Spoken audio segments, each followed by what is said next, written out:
الحمد لله الذي أنزل على عبده الكتاب ولم يجعل له عوجا. الحمد لله الذي له ما في السماوات وما في الأرض وله الحمد في الآخرة وهو الحكيم الخبير. ونشهد أن لا إله إلا الله وحده لا شريك له ونشهد أن صلى الله عليه وسلم وعلى آله وصحابته والتابعين له بالإحسان إلى يوم الدين. سبحانك لا علم لنا إلا ما علمتنا إنك أنت العليم الحكيم. رب اشرح لي صدري ويسر لي أمري واحلل عقدة من لساني يفقه قولي. اللهم علمنا ما ينفعنا وانفعنا بما علمتنا وزدنا علما. Louange à Allah, Seigneur de l'univers, le tout miséricordieux, le très miséricordieux. Louange à Allah qui nous a guidés à l'islam. Nous n'aurions pas été guidés si Allah ne nous avait pas guidés. Louange à Allah qui ne s'est point attribué d'enfant. Il n'a pas d'associé à sa volonté et il n'est pas d'allié ni de protecteur non plus. Et nous proclamons sa grandeur. Louange à Allah qui a fait descendre son livre. Et le Coran n'a point introduit de tortuosité. Louange à Allah lui appartient tout ce qui est dans les cieux et la terre. Et louange à Allah, nous louons sur la terre et dans les cieux aussi, il est loué. Et dans l'au-delà, Allah est loué. Nous attestons qu'il n'y a point de divinité qu'Allah est l'unique Seigneur, il n'a pas d'associé. Et Mohammed est son serviteur, son messager. Que le salut, la paix, la bénédiction d'Allah soit sur lui, sur sa famille et ses compagnons. Chers fidèles, louange à Allah, qui ne cesse de nous entourer toujours de ses bienfaits, de sa miséricorde. Et la plus grande chose que nous devons reconnaître en tant que musulmans, c'est d'être musulmans. Nous devons reconnaître que l'islam que nous pratiquons est un bienfait d'Allah. Le vendredi passé, j'avais parlé de l'annonce à la prière, l'historique de l'appel à la prière et sa raison d'être. Les musulmans, depuis que nous convertions à l'islam, et nous pratiquons l'islam, notre pratique de la prière est toujours orientée vers une seule direction qui est la Kaaba. Pourquoi l'orientation vers la Kaaba? C'est pourquoi aujourd'hui nous allons parler de cette orientation vers la Kaaba pour les prières et aussi vous dire que c'est un symbole de l'unité spirituelle des musulmans. L'orientation vers la Kaaba pour les prières est un symbole de l'unité spirituelle des musulmans. Allah a fait de cette religion une religion unique. Étant Dieu unique créateur de l'univers, il a voulu que cette religion soit reconnue sur la planète Terre comme étant une religion unique. Et voilà pourquoi le prophète Mohammed, qui est le prophète du dernier islam, n'est pas le seul prophète de l'islam. Tous les prophètes connus dans l'histoire de l'humanité comme prophètes de Dieu ont tous l'étiquette de l'islam. Parce que pour eux tous, c'est la soumission à Dieu, la pratique de l'unicité de Dieu. Les prophètes qui ont été envoyés, chaque prophète a été envoyé pour un but, pour des raisons fondamentales. Nous avons vu dans l'histoire, la plupart des prophètes sont envoyés uniquement à leur nation, à leur peuple. Et à chaque fois que les prophètes partent, alors la religion d'Allah, l'unicité d'Allah est oubliée. Le but fondamental d'envoi des prophètes sur la terre, dans la vie humaine, est d'amener l'homme qui est la créature d'Allah à l'unicité de Dieu, à reconnaître la divinité d'Allah et d'adorer Dieu. Tous les prophètes sont venus pour cette mission. Et la plupart des prophètes sont envoyés uniquement à leur nation, à leur peuple. À l'exception du prophète sallallahu alayhi wa sallam, qu'Allah fait de lui un prophète universel et un dernier prophète. Après lui, il n'y aura plus de prophètes. Allah a envoyé le prophète pour que l'humanité, les gens qui composent l'homme, les hommes qui composent cette terre, reconnaissent l'unicité de Dieu et que l'unicité de Dieu leur soit inculquée dans l'esprit. Pour que les gens aient la notion de l'unicité de Dieu. Pour que Allah ne se prenne pas avec un seul prophète et un dernier prophète universel sans qu'il ne soit préparé au préalable. C'est pourquoi dans toutes les histoires, on a connu la vie des prophètes et la raison fondamentale de son appel. Depuis le prophète Adam, en passant par Noé, Abraham, Moussa, jusqu'à l'avant-dernier Jésus, fils de Marie, et au dernier messager, Mohammed sallallahu alayhi wa sallam. Donc Allah a préparé l'humanité en impliquant les humains la notion de l'unicité de Dieu. C'est pourquoi quand le prophète sallallahu alayhi wa sallam est arrivé, il a commencé par appeler les gens à l'unicité de Dieu. La plupart qui n'ont pas reconnu sont des paganistes, des pratiquants des idoles, des adorateurs des objets. Mais la plupart des religieux, ceux qui pratiquaient les religieux des prophètes qui ont précédé Mohammed, ont reconnu que Dieu est unique.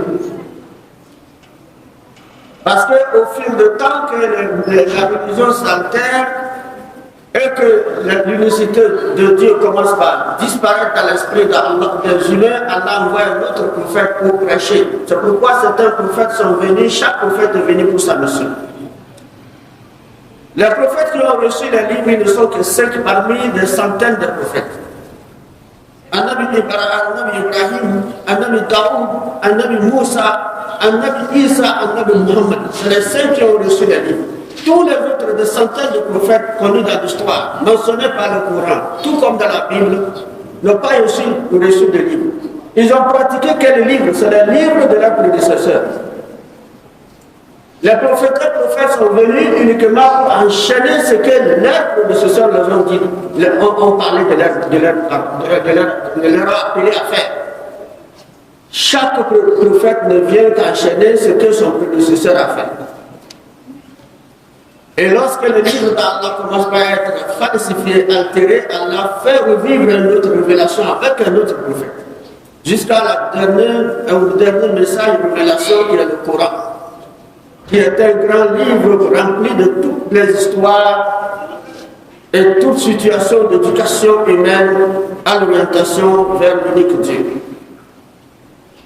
Quand le prophète sallallahu alayhi wa sallam est arrivé, parmi ceux qui ont commencé par le critiquer, ce sont des païens. Et la deuxième catégorie des gens qui le critiquaient et ne croyaient pas à sa religion, disant qu'il est inventeur de la religion, c'était également les pratiquants de la religion, ceux qui pratiquaient la religion des prophètes, tels que les juifs et les chrétiens. C'est pourquoi Allah subhanahu wa ta'ala, quand il critiquait le prophète, donc le messager considérait comme ses frères en religion, il devait le comprendre que Dieu est unique et qu'il par contraire le critiquait. Il était confus, ne sachant pas quoi lui répondre. Allah envoyait le message pour le dire, pour lui indiquer ce qu'il doit le dire, comme réponse, à titre de réponse. Le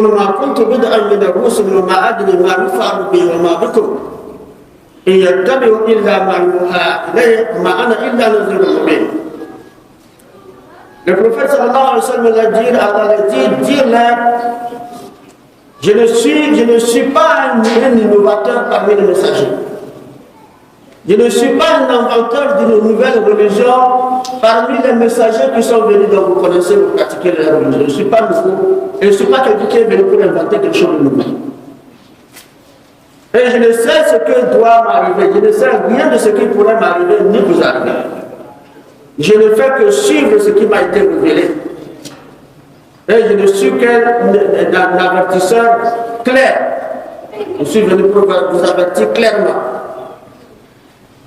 Et Allah lui dit de leur dire, ومن يبتغي غير الإسلام دينا فلن يقبل منه وهو في الآخرة من الخاسرين. Quiconque pratique ou accepte une autre religion hors de l'islam ne serait pas agréé par Allah, ne serait plus accepté. Les religions que vous pratiquez avec les prophètes précédents, c'est moi qui vous ai dit de pratiquer. Maintenant, il y a un autre prophète, suivez-le. Mais si vous suivez une autre religion, je ne l'agrée plus, je n'accepte plus, je ne suis plus avec vous. Et depuis qu'Allah a révélé cela, je ne suis plus avec vous. La religion de la plupart de ceux qui pratiquaient, prétendant que les religions des prophètes qu'Allah a envoyés sont restés dans la confusion, dans le désordre, dans la division. C'est pourquoi il n'y a jamais d'unité spirituelle dans leur pratique. En matière de culte, ils pratiquent différemment. En matière de prière, c'est différentes choses. L'orientation différente, les jeûnes différents, le lieu de pèlerinage différent et de la manière différente. Et celui qui est venu pour en faire une religion que Dieu a acceptée, comme Allah lui-même l'a affirmé, inna dîna inda Allah l'islam. Allah a dit la religion acceptée par Allah, c'est l'islam.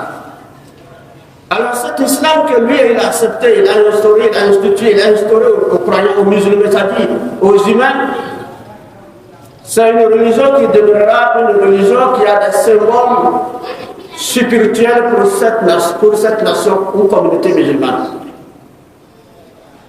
C'est pourquoi, quand le prophète sallallahu alayhi wa sallam, quand il est arrivé à la Mecque, quand il a été choisi comme prophète vivant à la Mecque, et quand Allah lui révéla les prières, d'abord Allah subhanahu wa ta'ala, avant de donner la prière au prophète sallallahu alayhi wa sallam, toutes les situations, toutes les pratiques, tous les piliers que nous connaissons sont venus par la révélation. Allah te dit d'instaurer le pèlerinage. Allah te dit de pratiquer le jeûne. Allah te dit de faire la zakat. Allah te dit de dire il y a 1000 divinités que Dieu dit aux gens de le dire. Il dit les gens de dire ceci. Mais pour la prière, c'est une particularité, c'est une révélation différente. Allah envoya également l'ange pour transporter le prophète sallallahu alayhi wa sallam et l'amener vers nous. Donc ça a ouvert Allah, c'est devant Allah que le prophète Allah a reçu la prière. Voilà pourquoi la prière est tellement un poids, une pratique plus lourde et plus complexe que le musulman ne devrait pas négliger. Cette prière est la forme unique dans l'humanité. La forme unique qui s'explique par ce que le prophète sallallahu alayhi wa sallam a dit. Étant donné que nous avons 5 piliers, l'unicité de Dieu, zakat, jeûne, pèlerinage, ce sont des pratiques que nous pratiquons ayant besoin de l'agrément d'Allah et ses récompenses. Mais tout se repose sur la prière. D'abord, sur le premier plan, on dit unicité de Dieu, veut dire on ne va rien associer à Dieu. On ne va pas adorer le fétiche, on ne doit plus avoir de quelque chose comme moyen de protection, comme moyen d'espoir d'avenir. C'est-à-dire qu'on doit avoir nulle part considéré autre chose comme puissance en nous, en dehors d'Allah. Lorsque le musulman est associateur, il n'est plus musulman. C'est ce qui affirme le Coran. Mais qu'est-ce qui peut entraîner l'homme associateur dans la perte? C'est que sur le premier plan, un associateur ne peut pas accomplir normalement la prière. Un hypocrite ne peut pas accomplir normalement la prière. C'est les conséquences d'abord de l'associationnisme. Sinon le prophète dira que quiconque associe à Allah, si le jour de la résurrection, c'est que Allah va vous demander son unicité. Si c'est propre, il va au paradis. Mais ici, le prophète a dit, le jour de la résurrection, c'est qu'Allah va interroger son serviteur, c'est la prière. Si la prière est bonne, toutes les actions sont bonnes. Si la prière est défectueuse, toutes ces actions sont défectueuses. Ce qui comprend ici que l'unicité de Dieu est impliquée. L'unicité de Dieu est impliqué. Veut dire que si l'homme, la prière n'est pas bonne, c'est qu'il a une association. C'est ça qui l'empêche d'être clair dans sa prière. Sa prière est désordonnée. Et Allah n'accepte pas. Si l'homme a la prière désordonnée, c'est que son pèlerinage n'est pas clair. Si l'homme a sa prière désordonnée, c'est que son jeûne n'est pas clair. Tous les actes qu'il pose ne seront pas clairs. Voilà pourquoi si la prière n'est pas propre, tout Allah n'accepte pas. Voilà le poids de la prière. Et le poids de la prière, c'est que la prière n'a pas été un moyen qu'Allah a envoyé l'ange pour dire au prophète de prier, mais il a envoyé l'ange de le transporter. Et chaque voyageur, la plupart, ont fait escale. Où est-ce que le prophète sallallahu alayhi wa sallam a fait, l'ange l'a amené comme escale? Où est-ce qu'il a fait escale avant d'atteindre le ciel? C'est Jérusalem. Masjid al-Aqsa.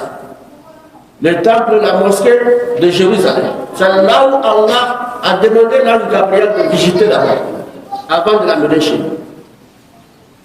C'est pourquoi il y a Surat al-Isra, la sourate de voyage nocturne. Et cette sourate nous raconte toute l'histoire.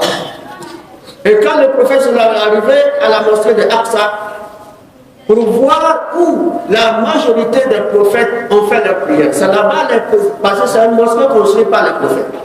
De prophète en prophète. De prophète en prophète. L'amélioration de la mosquée se faisait par prophète en prophète, prophète en prophète. Donc, il doit passer par là pour connaître là où ses pères prophètes ont aussi adoré Dieu. Et le prophète a passé par là, il a vu l'endroit, il a connu l'endroit, il a prié dans l'endroit. Avant d'atteindre Allah, Allah lui donna la prière. Lorsqu'il a pris la prière pour descendre, et commençait par prier, il s'orientait à Jérusalem. Ce n'était pas la Kaaba. Il s'orientait à la direction de Masjid al-Aqsa. La mosquée de Jérusalem, c'est vers là qu'il s'orientait. Donc, ils ont fait 17 à 18 mois d'orientation vers la mosquée de Aqsa à Jérusalem. Ce n'était pas la Kaaba. Donc, quand ils s'orientaient de là, il y avait les Juifs qui avaient un esprit de ségrégation, de nationalisme. Ils ont pris ça comme un acquis. Comme si vraiment il est venu pour adopter notre religion parce qu'ils s'orientent vers chez nous. Les Juifs ont dit qu'ils s'orientent vers chez nous. Les chrétiens disent, comme ils s'orientent vers chez nous, là on va rentrer dans la religion. Et ils sont rentrés, ils sont convertis à l'islam. Ils s'orientaient ensemble vers le Masjid al-Aqsa. Après tout, ils ont commencé par nous dire des complots, des critiques, des moqueries au prophète sallallahu alayhi wa sallam. Parmi eux, les hypocrites qui disaient, nous on vous disait que il n'est pas clair dans sa religion là. Il dit que c'est la religion de Dieu. C'est nous, il est mythe. C'est nous, il est mythe. C'est chez nous comment il s'oriente pour prier. Ça veut dire que c'est la religion là, c'est pas clair. C'est nous, il oriente, mais il ne veut pas être clair. Il veut seulement inventer quelque chose. Et le prophète sallallahu alayhi wa sallam a commencé à être inquiet. Et lorsque le prophète sallallahu alayhi wa sallam a commencé à être inquiet et perturbé de ces critiques-là, il a commencé à demander à Allah de lui changer l'orientation. De le changer où il va s'orienter. Et là, le prophète sallallahu alayhi wa sallam a déclaré qu'il y a 3 lieux saints. Il y a 3 mosquées saintes. En dehors de ces 3 mosquées, il n'y a pas une mosquée qu'on peut qualifier de mosquée sacrée. Il y a 3 mosquées sacrées. Il a dit, premièrement, c'est la mosquée, la Kaaba a été construite, et la première mosquée a été construite par l'ange Gabriel et Anabi Adam. La deuxième est par l'ange Gabriel. Par la deuxième chose qui a été construite comme lieu sacré, c'est Adam qui l'a construit, Masjid al-Aqsa, Jérusalem. Après, il y a eu une inondation. Après, il y a eu des cyclones qui ont emporté, réservé la fondation. Les prophètes aussi sont venus. Ibrahim a construit, après il est parti, Daoud aussi est venu construire. C'était un pays qui était troublé, éprouvé par le tremblement de terre. À chaque fois qu'il y a un tremblement de terre, la mosquée tombe. Et quand un prophète vient, il reconstruit. C'est comme ça, les constructions, une construction sur construction par les prophètes. Donc le prophète a dit, deuxième mosquée sacrée d'Allah, qu'on peut sacrer, c'est Masjid al-Aqsa. Et ensuite, ma mosquée, Madine. Et les trois. Mais aujourd'hui, Allah nous recommande de nous orienter vers la mosquée la plus sacrée, la plus grande, la plus reconnue avant la création d'Adam. Kaaba. Et cela Allah dit, Al-Haqqu min rabbika fala takunanna min al-mumtarin. Wa likulli wujhatin huwa muwalliha fastabiqul khairat. أينما تكونوا يأتي بكم الله جميعا إن الله على كل شيء قدير ومن حيث خرجت فول وجهك شطر المسجد الحرام وإنه للحق من ربك وما الله بغافل عما تعملون ومن حيث خرجت فول وجهك شطر المسجد الحرام وحيث ما كنتم فولوا وجهكم وحيث ما كنتم فولوا وجهكم. Allah dit Al-Haqqu min rabbik. La vérité émane de ton Seigneur. Allah dit ce que je vous dis. Ne doute pas. La vérité vient de ton Seigneur, ne sois donc pas de ceux qui doutent. Qu'à partir d'aujourd'hui, je t'accorde de t'orienter vers la Kaaba. Les moyens les plus clairs, les plus importants, pour que cette orientation soit désormais un symbole de l'unité de ta communauté, l'unité spirituelle de ta communauté. Ne sois pas de ceux qui doutent, de ceux qui doutent, crois et oriente-toi vers là. À chacun, à son orientation. Si les Juifs choisissent que c'est leur orientation vers la laisse-les, toi change d'orientation. À chacun vers où il s'oriente, rivaliser dans les bonnes actions. Que ce soit vous les chrétiens, ou les Juifs, ou les musulmans. Vous voulez tous dire que vous êtes de Dieu et que vous adorez seul unique Dieu, alors faites de la rivalité. Pour que je puisse identifier les vrais pratiquants du monde musulman entre vous et Mohammed, sallallahu alayhi wa sallam. Mais vous sachez que pour que vous soyez, quoi que vous fassiez, je vous ramènerai tous vers moi. Je vous ramènerai tous vers moi par la mort. Et chacun aura compte à rendre de sa vérité, de son hypocrisie, ou de sa mécréance, ou de sa croyance. Qu'Allah nous facilite la compréhension. La première partie est la révélation. Qu'Allah nous guide sur le droit chemin. Qu'Allah nous élève davantage dans la foi, dans la purité. Qu'il nous garde dans l'islam jusqu'à la fin de notre temps. Qu'il nous accorde une bonne fin dans la pratique de l'islam. Dans la mort et dans la dignité islamique. اهدنا الصراط المستقيم صراط الذين أنعمت عليهم غير المغضوب عليهم ولا الضالين آمين. أقول قولي هذا أستغفر الله لي ولكم وسائر المسلمين من كل ذنب واستغفروه إنه هو الغفور الرحيم.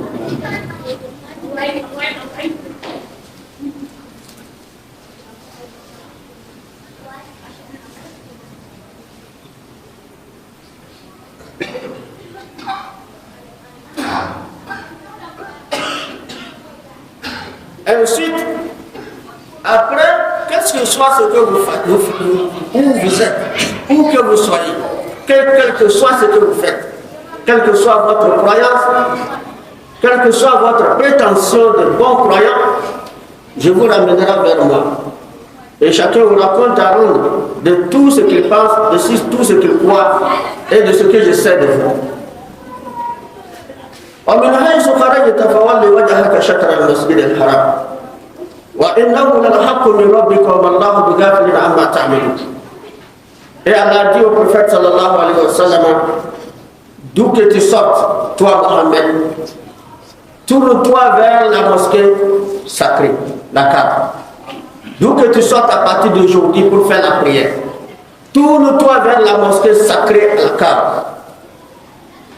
Voilà la vérité venant de ton Seigneur. Et Allah n'est point inattentif à ce que vous faites. Tout ce que vous faites, il l'observe. ومن حيث خرجت فول وجهك شطر المسجد الحرام وحيث ما كنتم فولوا وجوهكم شطره. Et je te dis encore, et je répète, d'où que tu sortes, tourne ton visage vers la mosquée sacrée. Et vous, musulmans, où que vous soyez, tournez-y vos visages vers là.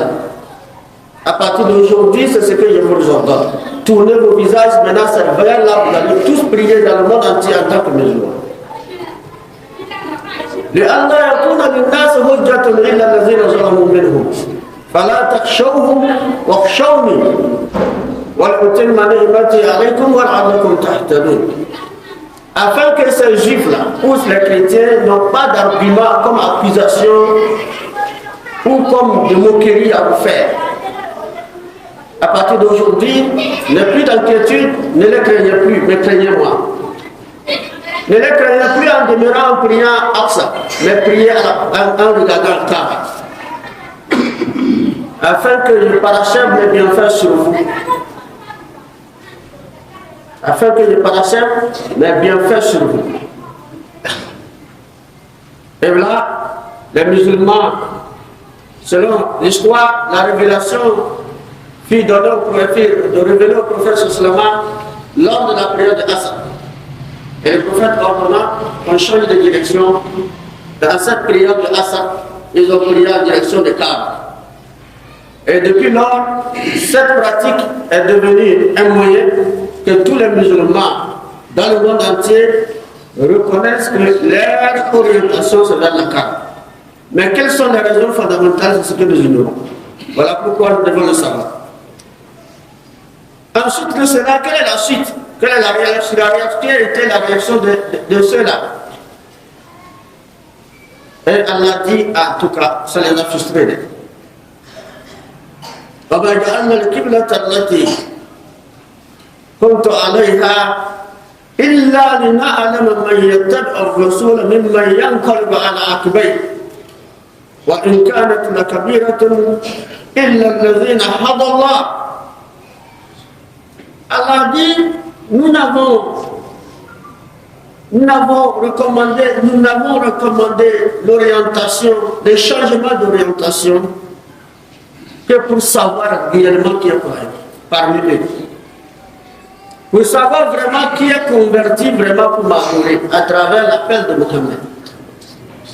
À savoir qui suit Mohammed dans le sens de m'adorer, de m'unifier dans sa adoration.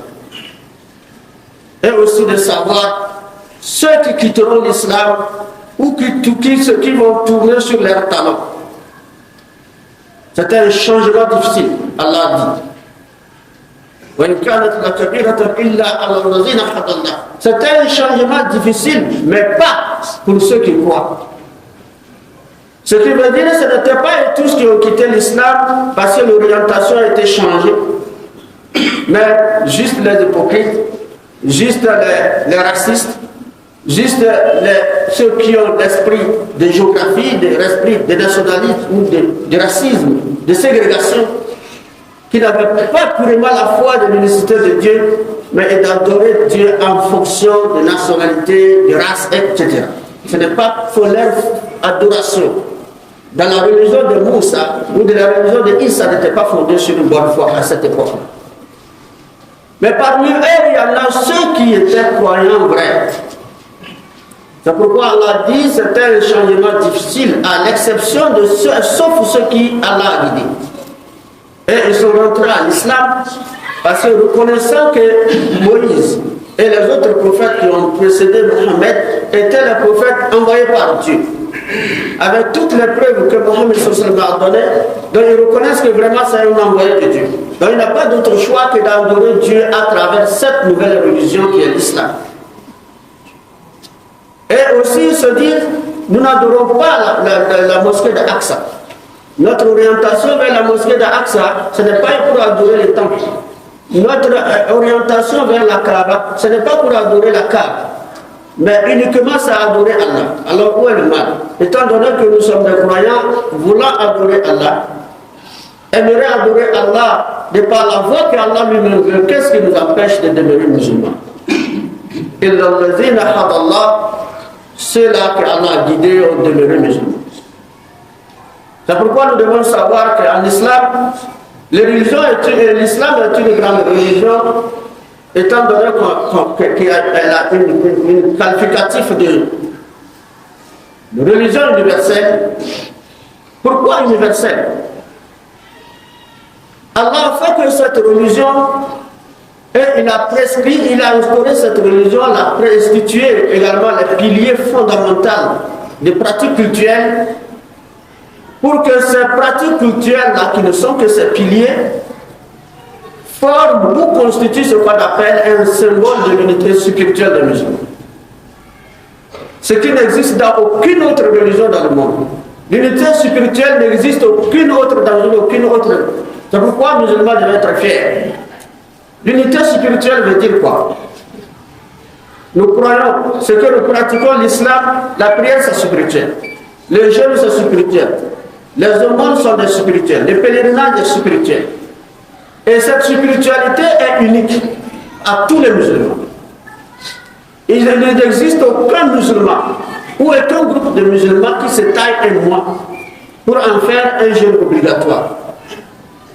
Dans ce monde, il n'existe pas. Un groupe de musulmans qui choisit autre mois hors Ramadan pour en faire un mois de jeûne obligatoire, il n'existe pas. Tous les musulmans sont dans Ramadan.